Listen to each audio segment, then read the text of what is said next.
So, good afternoon, ladies and gentlemen, and good morning to those who are listening to us and watching us from Canada and from other parts of the world online. My name is Agnes Doka. I'm Director of Communications for Mission Canada 2019. I would like to introduce our Head of Mission, the Honorable Lloyd Axworthy, who is a prominent Canadian politician, statesman, and academic, and presently he is the chairperson of the World Refugee Council. Also here with us today is our Deputy Head of Mission, Olya, Odynska-Grod, who has participated in the management of many election observation missions to Ukraine. Thank you for joining us at this press conference introducing Mission Canada 2019's preliminary statement of findings on Ukraine parliamentary election. I would like to welcome our esteemed guests and the representatives of the media. The mission observed and will continue to observe the entire electoral process in a neutral and impartial manner. Mission Canada is the largest bilateral election observation mission in Ukraine, composed of altogether 178 short-term and long-term observers, as well as election experts and core team of analysts. This press conference is streaming live at the www.uacrisis.org @stream. One more time, www.uacrisis.org/stream address in English and in Ukrainian.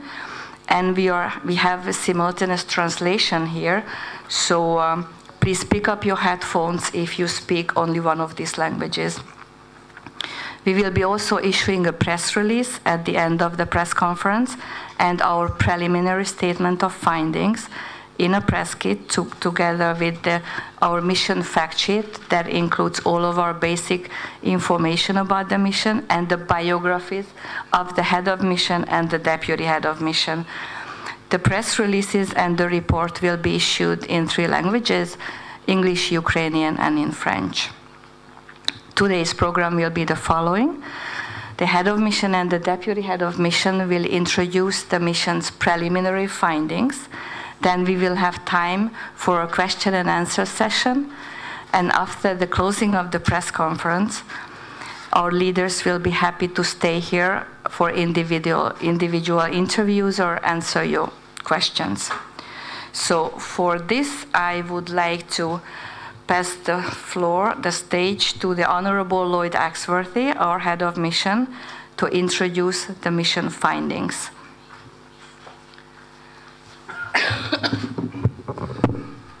Thank you, Agnes, and my welcome to all of you. We appreciate your attention and attendance. I'd like to begin by recounting an incident that took place yesterday when I was traveling in a number of the polling stations. And what stuck in my mind was a conversation I had with 2 young men who were observers in one of the polls in Olya. I think I got that right. Like so many who were engaged in the process, they were strongly committed. They had already been there for 3 hours, and they were energetically looking forward to another 18, which they estimated would be the rough time frame by which the votes would be cast and by counted. They certainly represented, I think, a very telling and very important change that I've witnessed since I started 3 elections ago here in Ukraine, and that was a growing sense of confidence, aspiration, and optimism. What was also interesting is that these 2 young men, when asked what their agenda was, what kind of reform were they there to support, I know that so much of our commentary that I've listened to or watched has been focusing on things like the anti-corruption movements and the serious issues related to the occupied territories. They had a different list. They started by saying we have to improve and continue to improve our healthcare system. And next to that was education. And the perhaps most important thing for these two young gentlemen was to see Ukraine become a technologically modern, driven city where the application of digital science and technology would really drive so much of the future. And what it represented to me is that there's a lot of different expectations and aspirations.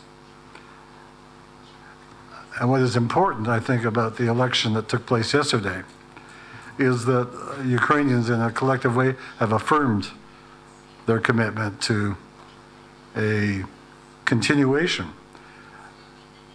of reform and development and democratic practices, and have now chosen a parliament which clearly, from all intents, looks as if it will have close to a majoritarian support for the new president and his administration, and that there are several other elected parties that will be in a compatible or corollary or comfortable space with the new government.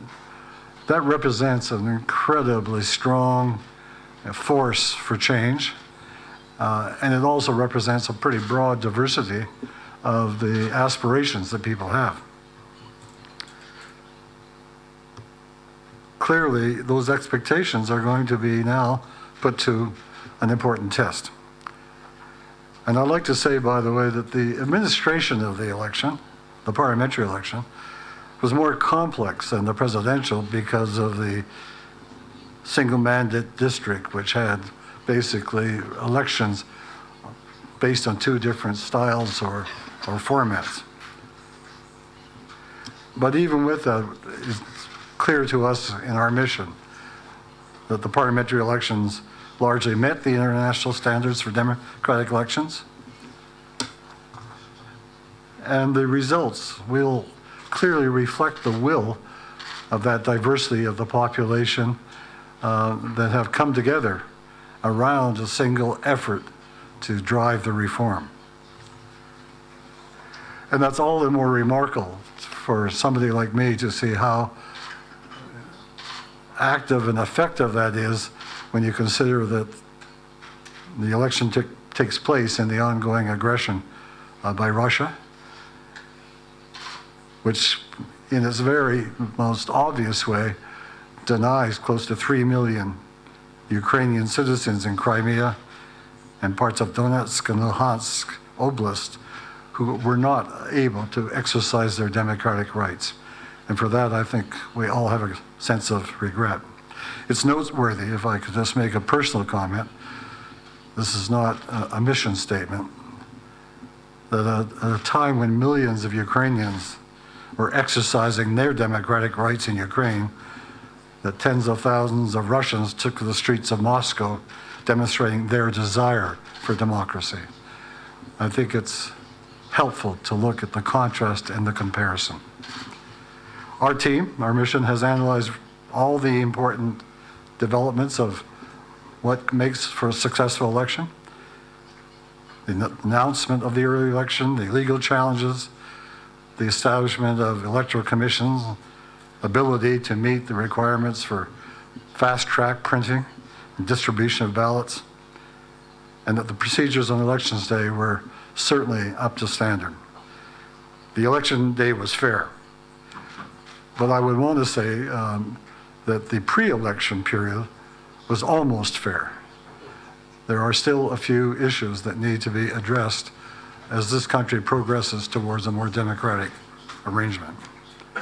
We didn't see any major incidents of election-related violence or unrest. There were certainly lots of glitches, lots of grievances, lots of representations, but in many respects, the Election Commission was on hand. I think in some cases directly, personally, we saw this underway as we were traveling around yesterday, where people were coming forward with their concerns And we were able to watch with sort of respect the way in which the Election Commission responded to those kinds of concerns, as well as the effective coordination between the branches of law enforcement and security was also positively observed by the mission.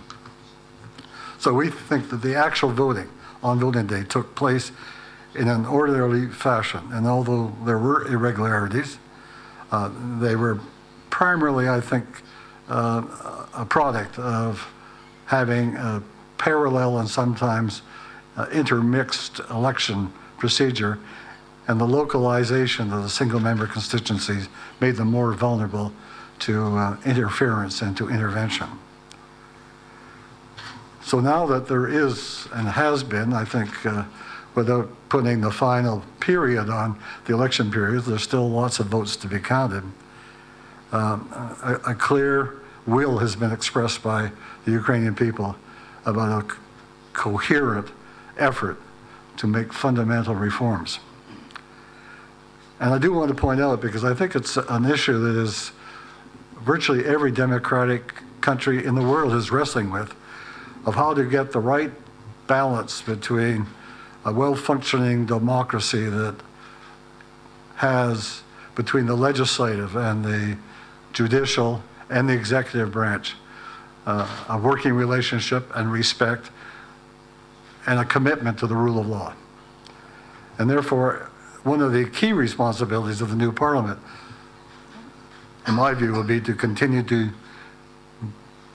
reforms to strengthen the court system, which is one of the weaker links in that whole area of accountability. And I think that that is and should be one of the priorities, because I think to start out with a system in which people continue to grow trust and confidence in its legitimacy and its viability is important in maintaining what's been launched through the 3 different election periods. It's been a remarkable short sort of fast-track effort, but I believe it now must sort of take on some of the tougher works, which is that we're all wrestling with, how to make it function in a very fair way. And this is illustrated, I think, by the statement that was issued by the G7 ambassadors regarding the proposed new lustration law. The mission, again, wants to express, as we have in past reports, a concern over the increasing concentration of media ownership at both the national and regional levels, which in our view has limited access to balanced coverage, both by the voters and the opportunity by the political players to make their case. And as a result, raises questions about the ability to have an open, free press that fulfills that incredible, important function of making sure that the information is not one or is not being corrupted.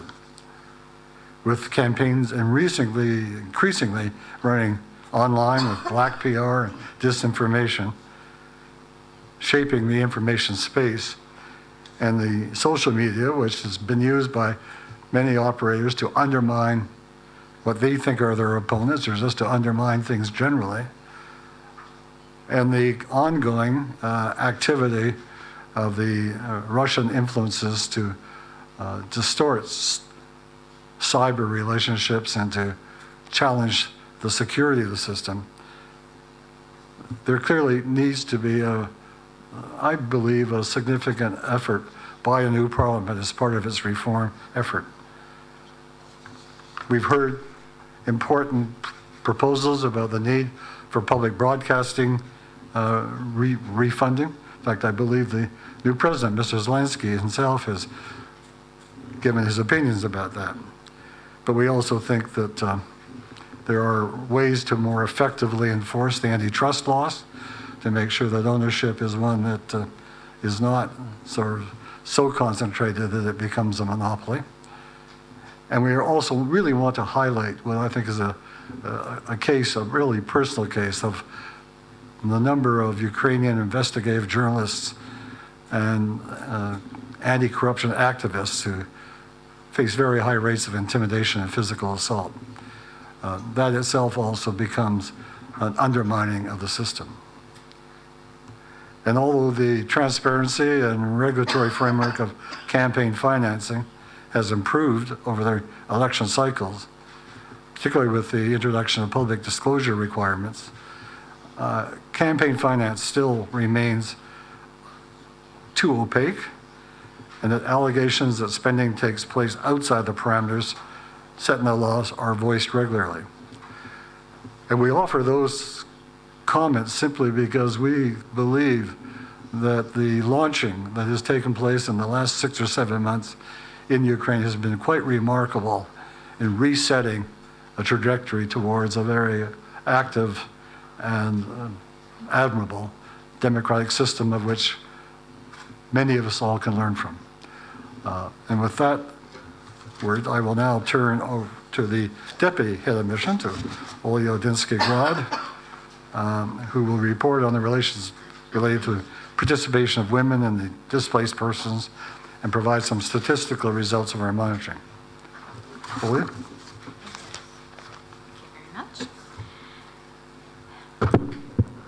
Mission Canada applauds the increase in the number of women included in the party lists. However, we note that the issue of gender equality remained absent from political party platforms and candidates' campaigns.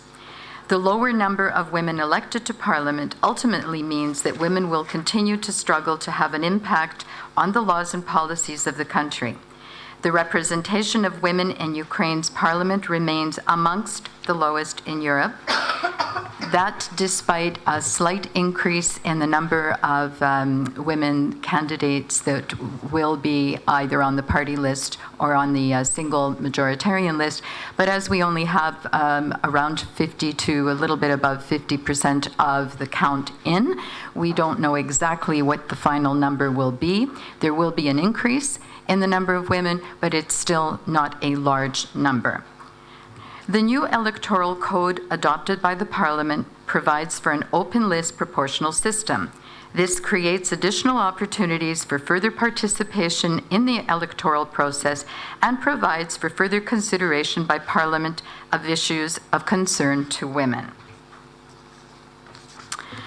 In our statistics, it's always fun for us as the observer team to see how well our long-term and short-term observers did out in the field.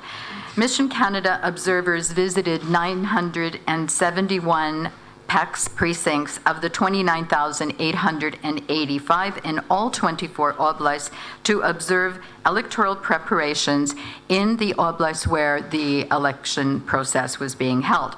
Of these, 35.1% were in rural areas and 64.9% in urban settings. The PECs visited were chosen to provide a sample of locations in each oblast and to offer an overview of the situations across the country. The overall assessment for the preparations for Election Day was good or very good in 94.6% of the cases, and in 97.3% of the cases, Mission Canada's observers were granted full cooperation by members of the PECs to assess their preparedness. On Election Day, Mission Canada observers attended the opening of 86 polling stations in all of the oblasts where voting took place, and from the polling stations that were visited, 89.5 opened on time at 8 a.m., while 8% opened slightly later. 97.7% of all polling stations visited started Election Day with an opening session by the PEC with all the necessary election materials present. Mission Canada observers were granted full cooperation in all of the openings of polling stations observed. In terms of the actual voting, Mission Canada observed voting in a total of 880 polling stations, and this represents 2.9% of the total of the polling stations in the country, and of those, 28% were in the rural areas, 71.5% in the urban center. Observers noted long lines of voters and overcrowding in only 2.4% of the polling stations. Mission Canada's observers assessed the voting process to be good or very good in 863 of the polls that they that they attended. Closing and counting. Mission Canada observed the closing and counting of a total of 68 polling stations. And this is by the information received this morning at 9 a.m. I think that we have one or two of our teams still in a polling station. Based on information received by 9 this morning, 26 cases, the overall conduct of the counting process was to be good, and in 36 cases, very good. Transfer of the polling stations to the decks based on information received this morning at 9 a.m. Mission Canada observers reported on 45 transfers of the results, and in 91% of the cases, the observers noted that the handover procedures to the deck, the district office, as good and very good, and appropriate procedures were followed, and very well in 84% of the cases.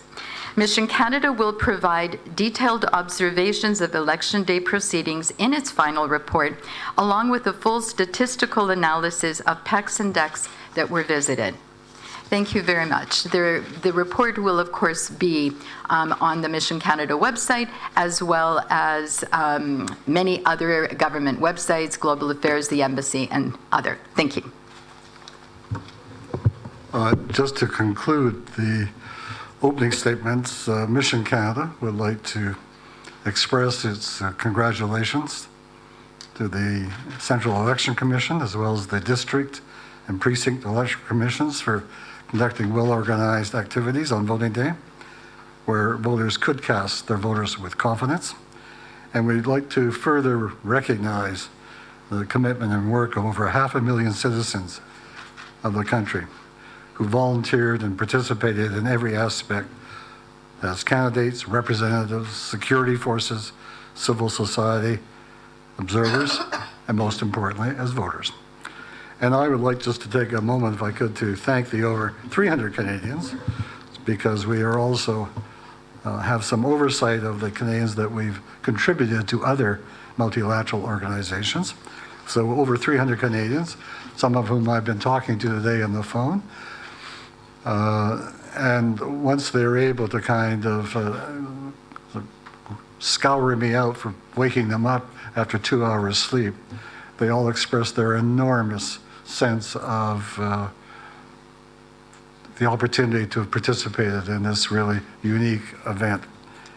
And I would also like to pay compliments to the Embassy of Canada in Ukraine, led by His Excellency Ambassador Roman Waschuk, who have not only cooperated with our mission, but have been very active in helping to set up the entire democratic process in this country. So with those words of thanks and acknowledgement, we'll be open for questions.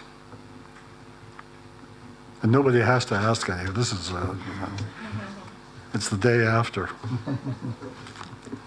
Anybody have any questions they'd like to raise or comments or? All right, you're a very quiet lot. Good. Okay.